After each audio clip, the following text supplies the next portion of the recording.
Kannepalli pump house నుండి నీటిని తరలింపు చేసే అవకాశం ఉన్నప్పటికీ రేవంత్ రెడ్డి కేవలం భేషజాలతోనే కేసీఆర్ పేరు వస్తుంది నీటి తరలింప చేయలేనప్పటికీ, తెలంగాణ రైతాంగంపై దయ లేనప్పటికీ దేవుడు దయ తలిచి వర్షాలు రావడం రైతాంగాన్ని కొద్దిగా ఊరట కలిగించే విషయమని మాజీ మంత్రి బీఆర్ఎస్ పార్టీ రాష్ట్ర ప్రధాన కార్యదర్శి జీవన్ రెడ్డి అన్నారు. రాయకల్లో మండల కేంద్రం పత్రికా సమావేశంలో ఆయన పాల్గొన్నారు. ఆయనతో పాటు మాజీ జెడ్పీ తొలి చైర్పర్సన్ దావా వసంత సురేష్, సికే రెడ్డి, బ్రహ్మం మల్లేష్, గోపిరాజరెడ్డి, కొయ్యేడి మైపాల్, హరీష్ రావు, శ్రీధర్ రెడ్డి, రవి, వివిధ హోదాల్లో ఉన్న నాయకులు పాల్గొన్నారు. ఖరీఫ్ పంట సాగు ప్రశ్నార్థకమైపోయిందని, రైతులు ఏం చేయాలో తెలియని పరిస్థితిలో రైతాంగం ఉంటే దేవుడు అల్పపీడనం దయతలచి వర్షాలు రావడంతో రైతాంగానికి ఊరాట కలిగిందని జీవన్ రెడ్డి అన్నారు. పోసిన నారులు ఎదిగిపోయి సిద్ధంగా ఉన్న నారు వేసే అవకాశం లేక రైతుల ఆందోళనతో ఉంటే వర్షాలతో ఎదిగిన నారు నాటు వేసుకునే అవకాశం ఉన్నదని అన్నారు. రేవంత్ రెడ్డి ఇప్పటికైనా విద్యుత్ సమస్య ఉత్పన్నం కాకుండా గతంలో కేసీఆర్ ముఖ్యమంత్రిగా ఉన్నప్పుడు 24 గంటలు విద్యుత్ ఇచ్చి రైతాంగానికి తోడుగా నిలవడం జరిగిందో ఇప్పుడు విద్యుత్ అంతరాయం లేకుండా 24 గంటలు విద్యుత్ అందింప చేయాలని ఆయన అన్నారు. ముఖ్యంగా ఎరువులు అడగక ముందు 2020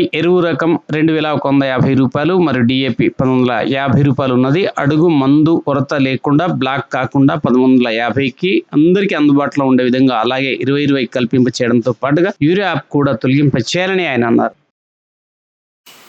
వాస్తవంగా కన్నపల్లి పంప్ హౌస్ నుండి నీటిని తరలింప చేసేటువంటి అవకాశం ఉన్నప్పటికీ కూడా ఇలా రేవంత్ రెడ్డి గారు ఏదైతుందో కేవలం భేషజాలతో వాళ్ళు ఏదైతుందో కన్నపల్లి పంప్ హౌస్ నుండి నీటిని తరలిస్తే ఇక్కడ కేసీఆర్ గారికి పేరు వస్తున్నటువంటి యొక్క భేషజాలు ద్వేషాలతో ఏదైతుందో నీటిని తరలించలేకపోయినప్పటికీ అంటే ఒక విధంగా రేవంత్ రెడ్డి తెలంగాణ రైతాంగం పట్ల దయ లేకున్నా కానీ ఇవాళ దేవుడు దయతలిచి ఇవాళ బంగాళాఖాతంలో అల్పపీడనం అనేది మనం ఊహించింది కాదు. ఈ ఎల్లినో పరిస్థితులలో ఏదైతుందో ఇవాళ బంగాళాఖాతం ఈ అల్పపీడనంతో ఈ వర్షాలు రావటం ఏదైతుందో రైతాంగానికి కొంత ఊరట కలిగిస్తుందని చెప్పాలి తప్పదు. ఇవాళ ఖరీఫ్ పంట సాగు ఏదైతుందో ప్రశ్నార్థకమైపోయింది.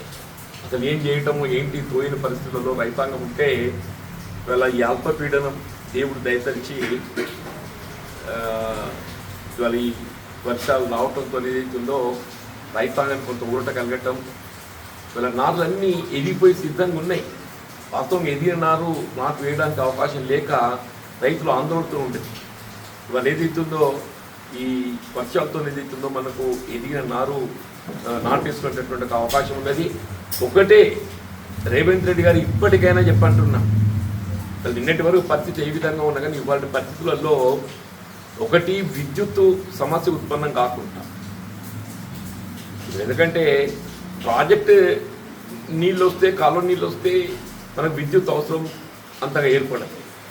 ఇలా ప్రాజెక్టు కాలువ నీళ్లు రాలినప్పుడు ఏదైతుందో ఇలా బావులపై ఆధారపడి మనం సాగు కొనసాగుతుంది. కాబట్టి విద్యుత్ మాత్రం ఏదైతుందో గతంలో ఏ విధంగానే అప్పుడు కేసీఆర్ గారు ముఖ్యమంత్రి ఉన్నాక 24 గంటల విద్యుత్ ఇచ్చి రైతాంగాన్ని తోడు నిలవడం జరిగిందో ఇప్పుడు విద్యుత్ అంతరాయం లేకుండా 24 గంటల విద్యుత్ ఒకటి మీద అందింపచేయాలి. రెండవది ఏదైతుందో ఈ ఫర్టిలైజర్ ఏదైతే ఎరువులు ముఖ్యంగా అడుగు మంది ఏదైతున్నదో మనకు 2020 ఏదైతుందో బహుశా నేను అనుకుంటా 1900 రూపాయలు పోయినట్టు అడుగు మంది 2020 2150.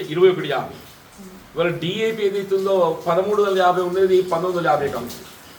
ఇప్పుడు వరి నాట్లు వేసేటప్పుడు ఏదైతుందో ప్రధానంగా మనం అడుగు మంది మీద ఆధారపడతాం. ఇవాళ అడుగు మంది ఏదైతున్నదో ఇవాళ కొరత లేకుండా డిఏపి బ్లాక్ కాకుండా ఆ 1350కి ఏదైతుందో అందరికి అందుబాటులో ఉండే విధంగా అట్లా 2020 కల్పించడంతో పాటుగా ఈ యూరియా యాప్ కూడా ఇప్పటికైనా ఏదైతుందో తొలగింపచేయాలి. సో వ్యవసాయమే సగం అయ్యేటట్టు కనబడుతుంది. మరి ఈ సగం అన్న ఏదైతుందో రైతు ఒక కాన్ఫిడెంట్గా సాగు చేయడానికి ఏదైతుందో అటు విద్యుత్తు కానీ ఇటు ఎరువులు కానీ ఈ రెండు ఏదైతుందో సమస్య ఉత్పన్నం కాకుండా చూడవలసిన బాధ్యత రాష్ట్ర ప్రభుత్వం ఇవాళ రేవంత్ రెడ్డి గారిపై ఉన్నది. నిన్నటి దాకా ఏదైతుందో నువ్వు నిర్లక్ష్యంతో అసలు ఈ కాలం లేని పరిస్థితుల్లో కన్నెపల్లికి వెళ్ళి ప్రాణహిత నీటి జలాలను అందింపజేసే అవకాశం ఉన్నా కానీ భేషజాలతో ఏదైతుందో ఇలా గాడుపు వదిలేసినవే నువ్వు గాడుపు వదిలేసినా కానీ ఏదైతుందో దేవుడు దయతలిచి వీళ్ళ బంగాళాఖాతంలో అల్పపీడనం ఏర్పడడం దాని పర్యవసానం ఏదైతుందో ఈ వర్షాలతోని రైతాంగానికి వాళ్ళ ఆశలు మళ్ళీ రేకెత్తించినాయి. ఎక్కడికెక్కడ ఏదైతే సాగు కొరకు ఏదైతే ఉందో ముందుకు పోయేటువంటి పరిస్థితి కలుగుతున్నందుకు తప్పకుండా ఈ రెండు సమస్యలు విద్యుత్తే కానీ ఫర్టిలైజర్ ఎరువులకు సంబంధించి అడుగు మందు కానీ యూరియా కానీ ఇవి ఏ విధమైనటువంటి సమస్య ఉత్పన్నం కాకుండా పూర్తి స్థాయిలో కల్పిప చేయడానికి చర్యలు చేపట్టాలని చెప్పి డిమాండ్ చేస్తాం.